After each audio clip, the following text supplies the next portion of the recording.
আমি ডাক্তার মুক্তি রানী Saha, consultant, Bangladesh specialised হাসপাতাল, গাইনোকোলজিস্ট এবং ইনফার্টিলিটি স্পেশালিস্ট।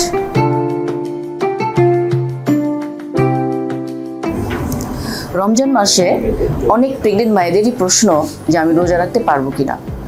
রমজান মাসে প্রেগনেন্সিতে রোজা রাখা নিয়ে কোনো নিষেধাজ্ঞা নাই।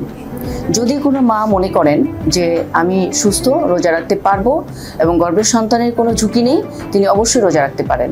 তবে রোজা রাখতে গেলে তাকে পুষ্টিবিদ এবং চিকিৎসকের পরামর্শ অনুযায়ী তার খাবারের তালিকা তৈরি করতে হবে এবং প্রয়োজনীয় ওষুধ নিতে হবে।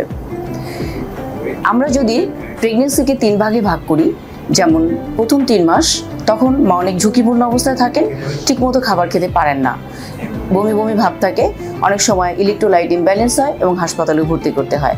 সে সময় যদি রোজা রাখতে কষ্ট হয় তাহলে এই ব্যাপারে অনেক শিথিলতা আছে, তিনি পরবর্তীতে এই রোজাগুলো রেখে দিবেন পরবর্তী রমজান শুরু হওয়ার আগেই। এবং দ্বিতীয় 3 মাসের সময় এই অসুবিধা অনেকটাই তিনি কাটিয়ে উঠতে পারেন, তখন তিনি অনায়াসে রোজা রাখতে পারেন। তৃতীয় 3 মাস বিশেষ করে ঝুঁকিপূর্ণ প্রেগনেন্সি, যেমন উচ্চ রক্তচাপ, ডায়াবেটিস, কিডনিজনিত সমস্যা এবং রক্তশূন্যতা, এই ধরনের সমস্যা থাকলে চিকিৎসকের পরামর্শ অনুযায়ী চলাই ভালো।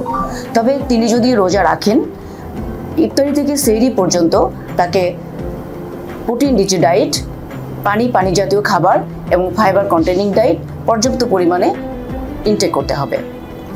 প্রেগনেন্সি কোনো অসুস্থতা নয়, এটা অন্যান্য ঘটনার মধ্যে স্বাভাবিকতা এবং আনন্দের। কোনো মা যদি ডাক্তারের পরামর্শ অনুযায়ী নিয়ম মেনে রোজা রাখেন তাহলে কোনো অসুবিধা হওয়ার কথা না।